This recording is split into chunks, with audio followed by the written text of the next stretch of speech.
Hello, everybody.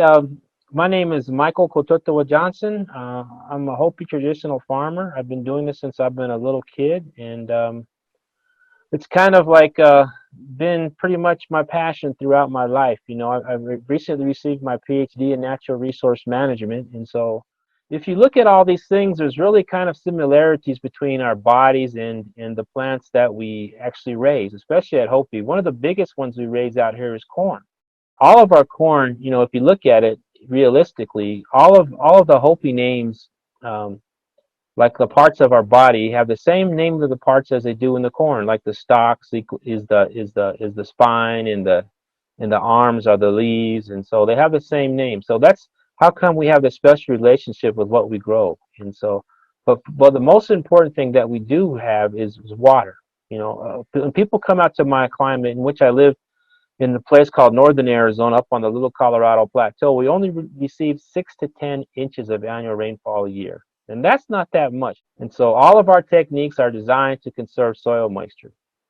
And of course, moisture comes from water. It comes from precipitation in all forms. Not only does it come in rainfall, the most important is how much snow we get per year, because that sits on the ground and it soaks down through the different layers of soil, and the seeds and the crops are able to thrive on that.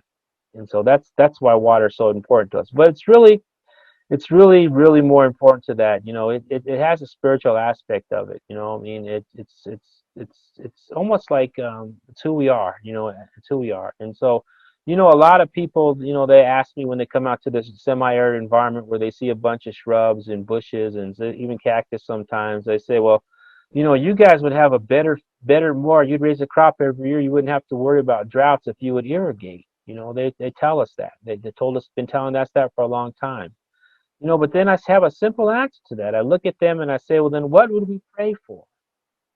And if you really think about that, what would we pray for? What are we doing if we're praying for rain that brings water to our soil to nurture our plants like little children? What are we actually doing? Where is our faith at? Our faith is also tied directly to our water. And so everything we do out here is based on faith. That's what makes Hopi agriculture so resilient, is that it's faith-based. And so it's very important for us to continue that practice. And that part of that practice is not by going out and just bringing in man-made lines to irrigate our crops.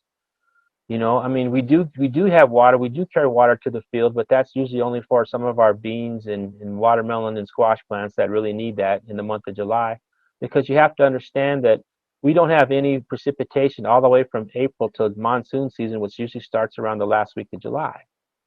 And so our seeds would not know what to do with it if we did have too much water. I think they might drown.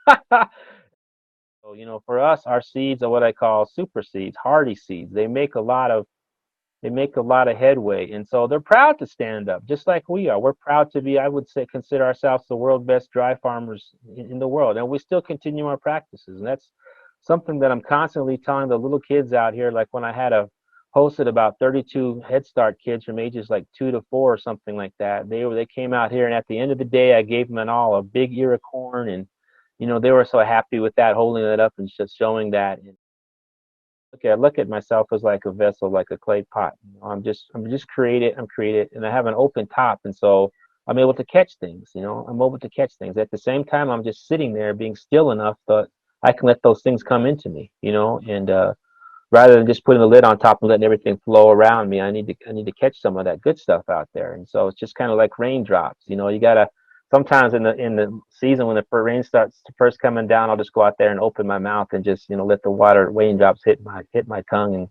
things like that, because it's just humbling yourself. I think that's probably the most important thing too, is that we need to think about humbling ourselves, because a lot of times when we become humble, we also become quiet, and we become grateful, and we get all those beautiful characteristics that makes us human beings.